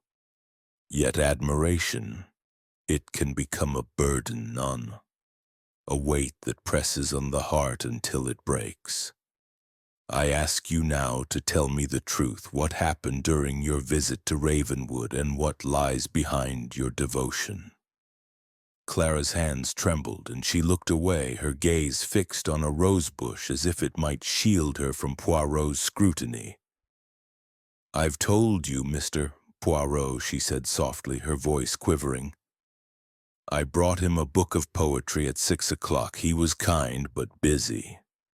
I left after a few minutes. I didn't hurt him." Poirot leaned forward, his eyes never leaving her face. "And yet, mademoiselle, there is the matter of the groundskeeper's sighting. Monsieur Harrow insists he saw you near the manor at dusk around 7:30, though you claim to have been home writing poetry. This discrepancy, it troubles me. Why were you here if not to see Monsieur Thorn again?" Clara's breath hitched and she pressed the book to her chest, her knuckles whitening. "It wasn't me, Mr. Poirot, I swear it, I was home." Mr. Harrow must be mistaken. His eyes, they're not good. "I wouldn't lie about something like that." Poirot's mustache twitched, a subtle sign of his skepticism. "Mistaken, perhaps, but his description was precise. Your shawl, your auburn hair. And your letters, mademoiselle, they speak of a passion that borders on obsession.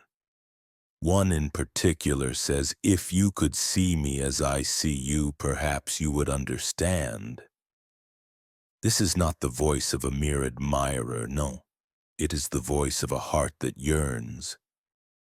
Perhaps too deeply, Clara's tears spilled over and she shook her head, her voice rising in desperation.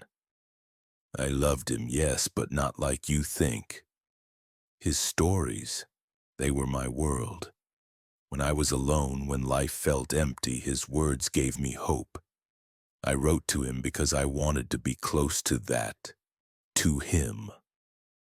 But he was always distant, polite. I didn't expect more. I didn't want more. I just wanted to matter to him." Poirot's expression softened, but his gaze remained relentless.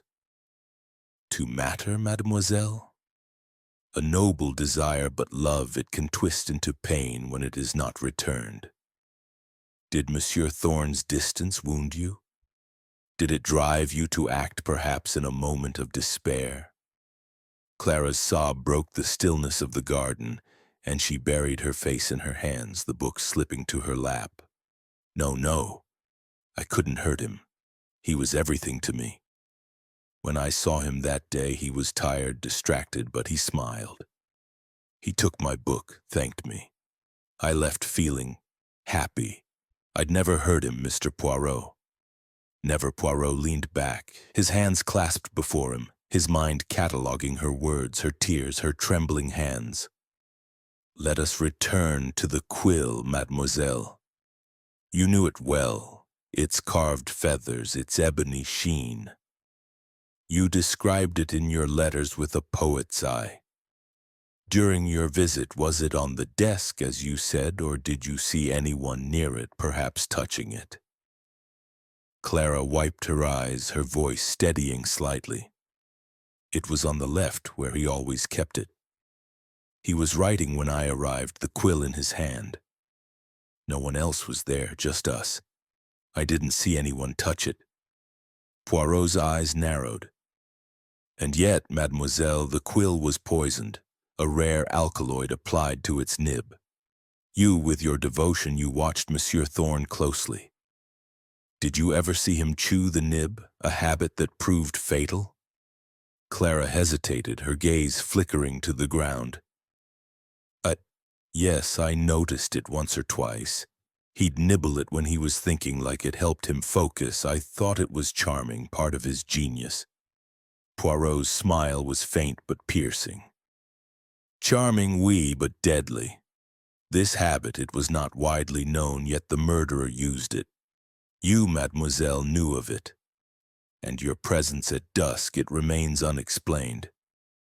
Clara's voice broke again, and she stood, clutching the book as if it were a lifeline. I wasn't here at dusk. I didn't do this. I loved him, Mr. Poirot. I'd rather die than see him hurt. Poirot rose, his tone gentle but firm. Calm yourself, mademoiselle. I do not accuse, I inquire, but the truth it requires courage. Let us visit your cottage again. Your letters, your poetry, perhaps they hold more than you realize. Reluctantly, Clara led Poirot and Grayson to her cottage, its walls still a shrine to Thorne's work. The air was thick with the scent of lavender and ink, and Poirot's sharp eyes scanned the room, pausing on a small writing desk. Among the scattered papers was a notebook, its pages filled with Clara's poetry, much of it inspired by Thorne's Gothic imagery. One poem, titled The Raven's Quill, caught Poirot's attention. Its feathers carve my heart, its ink my soul, a shadowed gift to make the broken whole. The words were fervent, almost reverent, but lacked any hint of malice. These poems, mademoiselle, Poirot said, holding up the notebook. They speak of the quill as if it were sacred. Did you ever wish to give Monsieur Thorne such a gift, perhaps to replace the one he cherished? Clara shook her head, tears streaming down her face. No, I never thought to replace it. I gave him the poetry book because it was something of mine, something I hoped he'd value. The quill was his. It belonged to him. Poirot's gaze softened, but his mind was relentless. And yet, mademoiselle, your knowledge of the quill, your presence at Ravenwood, your unverified alibi, these are threads that cannot be ignored. Tell me, did you ever seek out substances, perhaps for your poetry, for inspiration, something rare, exotic? Clara's eyes widened in horror. Substances? No, never. I write from my heart, not from drugs or poisons. I don't even know what an alkaloid is. Poirot nodded, setting the notebook down. Very well, mademoiselle. But the groundskeeper's sighting, it must be resolved. Inspector, we must question Monsieur Harrow again, and we must search for any trace of this poison in Mademoiselle Dunham's possessions. Grayson made a note, his expression grim. I'll have Harrow brought in, and we'll check the cottage thoroughly. But, Mr. Poirot, she doesn't strike me as the calculating type. This poison, it's too precise for someone like her. Poirot's eyes gleamed. Perhaps, Inspector, but passion can mask cunning. Her devotion, it is genuine, but it may hide a wound. If Monsieur Thorne rejected her even gently, it could have sparked something desperate. Yet the poison, it requires access, knowledge. We must look deeper. As they left the cottage, Clara stood at the door, her figure small and broken, clutching her book. The sun had dipped below the horizon, casting the village in twilight. Poirot's thoughts churned. Clara's tears were real, but her story was incomplete. The quill, the poison, the groundskeeper's sighting. They pointed to a truth just out of reach. The little gray cells, he murmured to Grayson.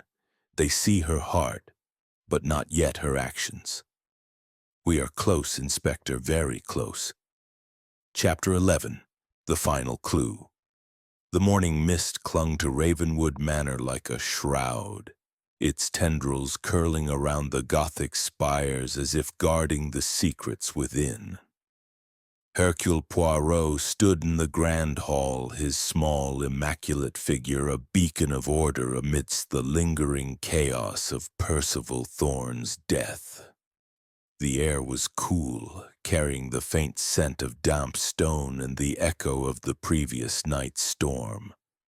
His gray eyes, sharp and unrelenting, gleamed with the quiet confidence of a man nearing the end of a complex puzzle. Inspector Grayson, his face etched with the strain of relentless investigation, stood beside him, clutching a telegram from London that had arrived at dawn. "Mr. Poirot," Grayson said, his voice low, "we've got something from a jeweler in London. That quill, it's one of a kind made by a craftsman named Harrowby 5 years ago. Sold to a man who gave his name as L. Baxter. Paid in cash, no address recorded." Poirot's mustache twitched, a spark of triumph in his eyes. "L. Baxter, Inspector? This is no coincidence. Monsieur Lionel Baxter, he is no mere critic, it seems. He is tied to the quill, the very instrument of death. We must bring them all together once more.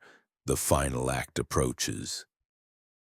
Poirot arranged for the suspects, Lionel Baxter, Margaret Henshaw, and Clara Dunham, to gather in Thorne's study, the scene of the crime. The room, now stripped of its initial chaos by police searches, felt both familiar and alien, its mahogany desk and bookshelves a silent witness to the tragedy. The Ebony Quill, secured in its velvet case, rested on the desk under a glass cover, its carved feathers catching the pale light filtering through the curtains. Poirot stood at the center, his presence commanding despite his diminutive stature. As the suspects took their places, their faces a gallery of unease. "Mesdames et messieurs," Poirot began, his voice clear and resonant, "we stand in the room where Percival Thorne met his end, poisoned by the quill he cherished. This quill, it is no ordinary object. It is the heart of this crime, a weapon chosen with care. Today, Hercule Poirot will reveal its truth." He lifted the glass cover, holding the quill aloft, its ebony sheen a stark contrast to the somber room. "This quill, it was a gift given to Monsieur Thorne 5 years ago. But it was no gift of affection. It was a seed of vengeance planted by one among you." His gaze swept over the trio, noting Baxter's clenched jaw, Henshaw's rigid posture, and Clara's trembling hands. "Monsieur Baxter," Poirot continued, turning to the critic, "you have told us of your feud with Monsieur Thorne, of his humiliation at the gala. But there is more, non? A jeweler in London, Monsieur Harrowby, confirms that you, under your own name, purchased this quill 5 years ago. Why, monsieur, did you give it to Thorne, and why conceal this fact?" Baxter's face paled, his sneer replaced by a flicker of panic. "That's absurd. I never bought any quill. I'm a critic, not a craftsman's patron. You've got the wrong man, Poirot." Poirot's smile was disarming yet piercing. "The wrong man, monsieur? The jeweler's records are clear. L. Baxter, a man of your description, paid in cash. And the letters signed A. Quill, found in a hidden drawer, they speak of a stolen story, a betrayal from your youth. You wrote them, did you not? Under a pseudonym to taunt Thorne with the very quill you gave him." Baxter's hands shook, but he shook his head vehemently. "I wrote no letters. Yes, I hated Thorne. He stole ideas, passed them off as his own. But I didn't give him that quill, and I didn't poison it." Poirot turned to Henshaw, his eyes narrowing. "Madame Henshaw, your firm's ledger reveals fraud. Funds meant for Thorne diverted to obscure accounts. You admitted to financial strain, to delaying Thorne's demands. Did you perhaps see the quill as a means to silence him before he exposed you?" Henshaw's lips tightened, her fingers clutching her pearl brooch. "I've told you, Mr. Poirot, I had no hand in his death. Yes, the firm struggled and I made adjustments, but murder? I had no access to poisons, no reason to risk everything." Poirot nodded, his gaze shifting to Clara. "And you, Mademoiselle Dunham, your devotion to Thorne was profound, yet unreturned. Your letters spoke of longing, your poems of the quill itself. The groundskeeper saw you at dusk near the manor, though you deny it. Did your passion turn to despair, mademoiselle? Did you tamper with the quill to bind him to you forever? Clara's tears spilled over, her voice a broken whisper. No, no. I loved him, Mr. Poirot. I'd never hurt him. I wasn't here at dusk. I was home. The quill. I only admired it, nothing more. Poirot paced slowly, his hands clasped behind his back. 3 suspects, 3 motives, 3 opportunities, but only one truth. Let us reconstruct, mes amis. The quill purchased by Monsieur Baxter was given to Thorne years ago, a gift laced with hidden resentment. The poison, a rare alkaloid, was applied recently, within days of his death. Monsieur Thorne's habit of chewing the nib, known to those who watched him closely, ensured its deadly effect. But who applied the poison? He paused, his eyes locking on Baxter. Monsieur Baxter, your alibi for the hour after leaving the Black Raven Inn is missing. Your book on alkaloids, your letters as a quill, your purchase of the quill, they form a chain. You harbored a grudge not just for the gala, but for a story stolen long ago, one that launched Thorne's career while yours languished. You laced the quill with poison, knowing his habit, and waited for fate to act. Baxter leapt to his feet, his face flushed with fury. This is madness. I bought no quill, wrote no letters. You've no proof, Poirot, just guesses. Poirot raised a hand, his voice calm but unyielding. Proof, monsieur? It lies in the jeweler's mark on the quill, traced to Harrowby, who remembers you. It lies in the handwriting of a quill, a match to your own when compared by an expert. It lies in your knowledge of Thorne's habits observed during your visits. You applied the poison days before, perhaps during an earlier visit, ensuring the quill was ready when Thorne next wrote. Henshaw's voice cut in, sharp with relief. Then it's settled. Baxter did it. I told you, Mr. Poirot, I had no part in this. Poirot turned to her, his gaze steady. Non, madame, you are not without fault. Your fraud gave you motive, but your actions lack the personal venom of this crime. Mademoiselle Dunham, your passion was real, but it was not murderous. The groundskeeper's sighting, it was a mistake. Your shawl, yes, but another woman in the village wore a similar one that evening. Clara sobbed, her relief palpable, while Baxter's face contorted with rage. You're wrong, Poirot. You can't prove it. Poirot's smile was serene. The little gray cells, they do not err, monsieur. The jeweler's testimony, the poison's trace in your cottage, the letters, they are proof enough. Inspector Grayson, please. Grayson stepped forward, his handcuffs ready. Lionel Baxter, you're under arrest for the murder of Percival Thorne. As Baxter was led away, his protests echoing in the hall, Poirot turned to the quill, its deadly beauty now a silent witness to justice. The final clue, it was always the quill, he murmured. A gift of vengeance turned to murder. Hercule Poirot has spoken. Chapter 12. The Resolution.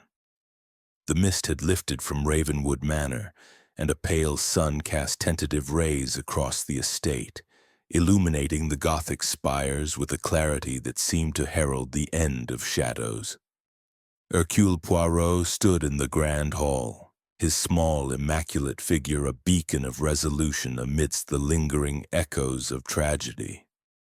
The air was crisp, carrying the faint scent of polished wood and the distant promise of autumn. His gray eyes, ever sharp, held a quiet satisfaction, the look of a man who had unraveled a tapestry of deceit to reveal the truth beneath. Inspector Grayson, his weathered face softened by relief, stood beside him, his notebook now closed, its pages filled with the final details of the case. "Mon ami," Poirot said, his voice clear and measured, "the affair of the Ebony Quill, it is concluded. The murderer is unmasked, and the truth, it shines like the sun after a storm. Yet there is always a moment to reflect, to ensure no thread remains loose." Grayson nodded, adjusting his hat. "You had me doubting there for a bit, Mr. Poirot, with all the suspects and their secrets. But Baxter, his arrest ties it up neatly. The quill, the letters, the poison, it all points to him." Poirot's mustache twitched, a sign of his quiet amusement. "Neatly, oui, but not without effort, Inspector. Let us retrace the final steps to ensure all is clear, non?"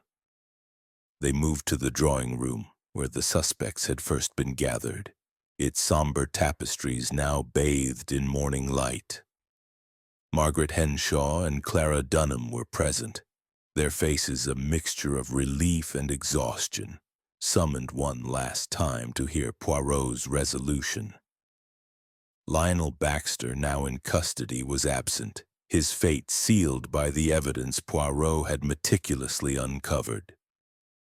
The ebony quill, secured in its case, rested on a side table, a silent relic of the crime.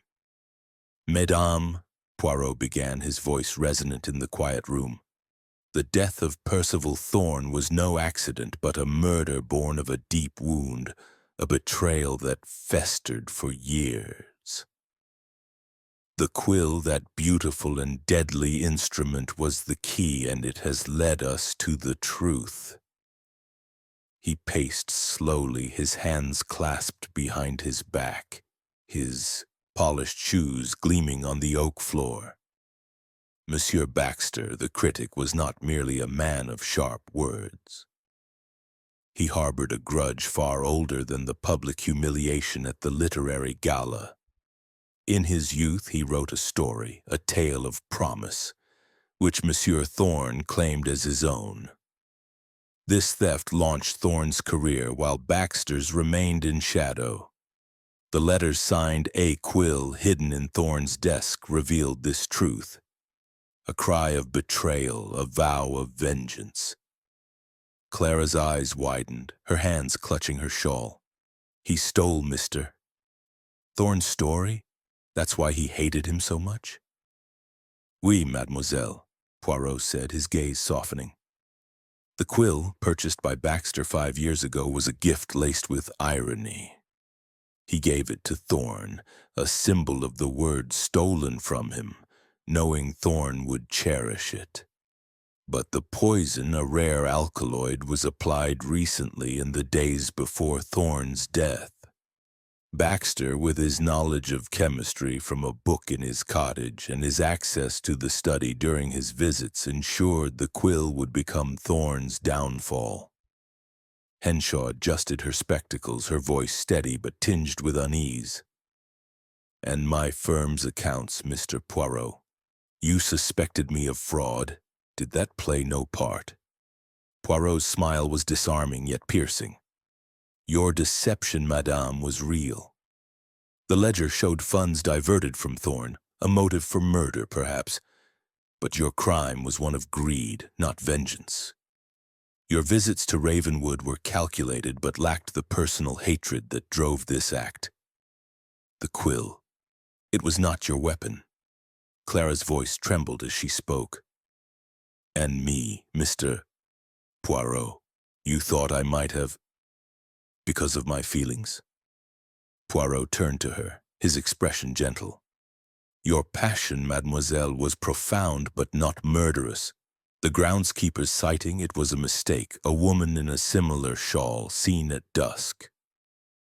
Your letters, your poems, they spoke of love, not hate. The poison, it required a colder heart than yours." Grayson cleared his throat, stepping forward. "We found traces of the alkaloid in Baxter's cottage, hidden in a tin labeled ink powder. The handwriting expert confirmed the A. Quill letters match his despite his attempts to disguise them. And the jeweler, Harrowby, picked him out from a photograph. It's airtight, Mr. Poirot. Poirot nodded, his gaze returning to the quill. Airtight, oui. Baxter's missing hour after the Black Raven Inn gave him time to prepare the poison, perhaps during an earlier visit to the study.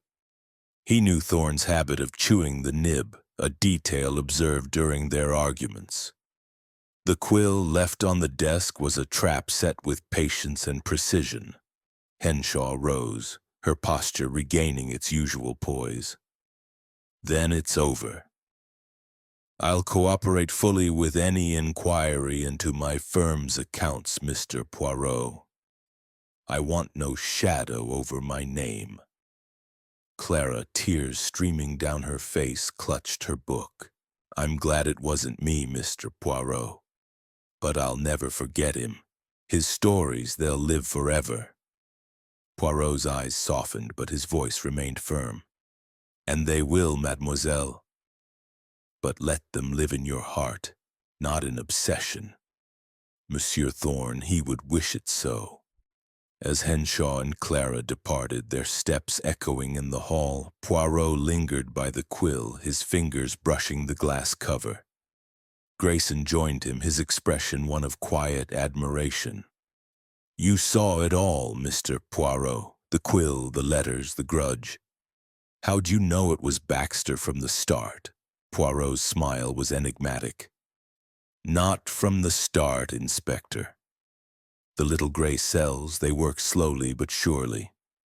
The quill, it was too personal, too poetic for a crime of greed or passion. Baxter's wound, it was the deepest, his vengeance the most calculated. The truth, it always reveals itself to those who listen. Grayson chuckled, shaking his head. You're a marvel, Mr. Poirot. What's next? Back to London? Poirot's eyes gleamed as he gazed out the window where the sun now shone brightly over Sound. Mary's Mead. For now, Inspector, I shall enjoy the order of a quiet day. But the world, it is full of puzzles, and Hercule Poirot, he is never far from the next. As they left the manor, the case closed. The quill remained behind, a silent testament to a crime of vengeance. Poirot walked into the sunlight, his mind already turning to new mysteries, his heart content with the justice served.